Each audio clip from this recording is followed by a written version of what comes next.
আবহাওয়ার পরিবর্তন শুরু। এখনই অনুভূত হবে কখনো ঠান্ডা তো কখনো গরম। ফলে ঘরে ঘরে দেখা যাবে ঘন ঘন কাশি আর গলা খুসখুসের সমস্যা। কাশি থেকে বাঁচতে বাজারের কাশির সিরাপ খেয়েও সমস্যা মিটছে না? চিন্তা নেই, জেনে রাখুন আপনার রান্নাঘরেই লুকিয়ে আছে এমন কিছু অব্যর্থ উপাদান যা কাশি সর্দির সমস্যা থেকে মুক্তি দিতে পারে। প্রাকৃতিক উপায়ে কিভাবে কাশিকে টাটা বলবেন, জেনে নিন কার্যকরী কিছু টিপস। মধু। মধু এটি একটি অ্যান্টিঅক্সিডেন্ট যা কাশির উপশমকারী। বলা হয় মধু গলা ব্যথা ও কাশির সমস্যা কমাতে সাহায্য করে, পাশাপাশি কফ পাতলা করতে কার্যকরী ভূমিকা নেয়। উষ্ণ জল ও মধু।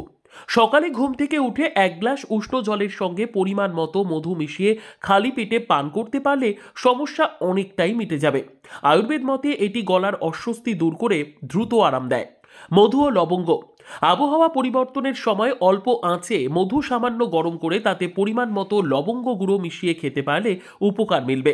আয়ুর্বেদ চিকিৎসকরা মনে করেন লবঙ্গের অ্যান্টি ইনফ্ল্যামেটরি গুণ কাশির প্রকোপ কমাতে সাহায্য করে। রসুন। ঠান্ডা লাগা ঠেকাতে রসুনের জুড়ি মেলা ভার, কারণ রসুনের মধ্যে থাকা অ্যালিসিন একটি শক্তিশালী অ্যান্টিভাইরাল এবং অ্যান্টিব্যাকটেরিয়াল উপাদান, যা সর্দি কাশি সৃষ্টিকারী জীবাণুদের বিরুদ্ধে লড়ে, শরীরকে ভেতর থেকে মজবুত করে। ঘি ও রসুন। শরীরকে ভেতর থেকে স্ট্রং করতে চাইলে 2 কোয়া রসুন ঘিয়ের মধ্যে দিয়ে ভালো করে গরম করে নিন। এই রসুনের আইটেম এরপর গরম ভাতের সঙ্গে মেখে খেলে উপকার পাওয়া মেলে।